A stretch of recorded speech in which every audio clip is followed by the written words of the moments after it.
Hey kitties and kitten lovers, I'm Akushi, and Robin asked if I could make a video about how my art and fursuit style influenced each other, and while talking about this, I'll also show you how they both developed over time in more detail.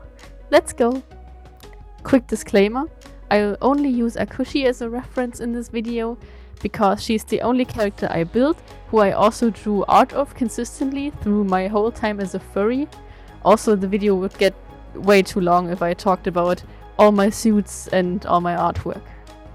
As you probably already know, my furry journey started in September 2017.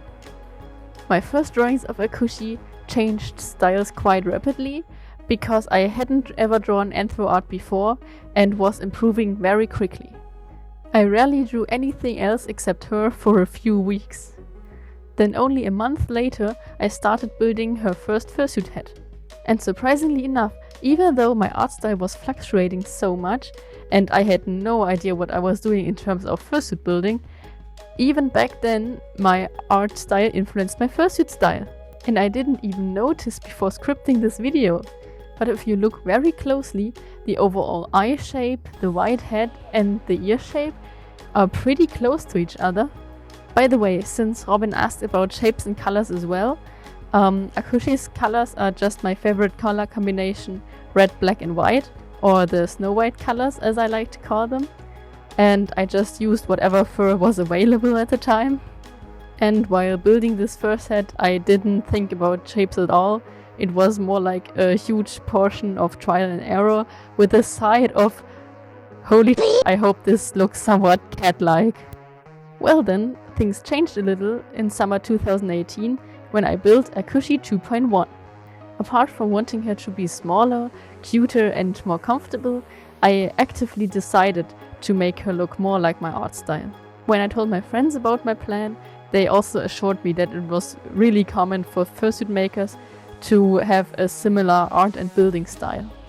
This is also why I scrapped the first base and eyes for her, thought very carefully about the shapes and looked at a ton of references. No wonder she turned out pretty good for my second fursuit with mid-quality fur. The closest similarities between art and suit here are the big eyes that are like 90% pupils and the tiny mouth. The biggest difference are probably the ears. I'm not exactly sure why I built them so small when I drew them really big, but I guess it's just because I looked at a lot of actual cat photos as references, and cats have quite small ears compared to their heads. Akushi 3.0 is probably the head with the least similarities between art and suit at the time.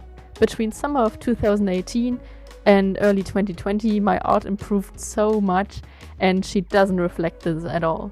Okay, to be fair, the shapes are somewhat similar, like the big round cheeks and the huge pointy ears, but I tried so hard to make this head look professional that I completely overlooked things like the mouth that's way too big or the eyes that lost all their cuteness. Can you tell I really hate this head? For your interest, this head doesn't exist anymore. I had to scrap her because I didn't have the space to store her. Sad but true.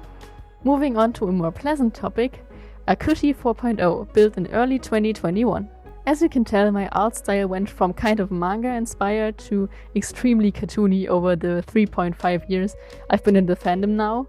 And even though it can't be captured 100% accurately in my suits, the influences really show. I use more exaggerated shapes now. I really try to capture a character's personality in their facial expression, and I even figured out how to do the triangle cheeks. Just look at them, they're so fluffy and cute. The fur covers up some of the shapes, of course, but especially the base looks a lot like my art in my opinion. I went back to the big pupils and irises, I made the top of the ears rounder again, and I didn't make them stand up too straight. Her thick eyeliner is back as well, and I just tried to make her as cartoony as possible. And I love it! She's so expressive and she looks good from almost every photo angle. Speaking of, making art and fursuits at the same time can really help you figuring out some shapes in a 3D space. When I try to get a shape right on a fursuit, I use my turnaround ref sheets as a guide, and if I try to figure out the perspective in a drawing, I just look at my fursuit head. Highly recommended. As a kind of conclusion, I'd say that my fursuit and art style definitely influenced each other a lot.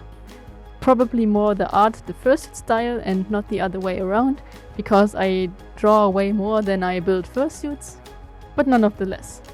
Also, it's important to know that of course my art style got influenced by other art styles, and my fursuit style got influenced by other fursuit styles. I'm not trying to say that I figured everything out on my own. Everything you see and consume as an artist has an impact on your art, whether you realize it or not. And that's great, helps you grow. As long as you never just straight up copy someone else's work and then claim it as your own, it's completely fine to learn from others, and I highly recommend it. Then I guess all that's left to say is thank you so much for watching. I'm so sorry that this video took me so long. I'm trying to get a little faster, but it can be really hard. If you'd like to support me, all my social medias are linked in my bio. Also check out my Etsy store if you'd like. I have a few new items available, so go take a look if you're interested. And then once again, thank you so much. I love you and bye.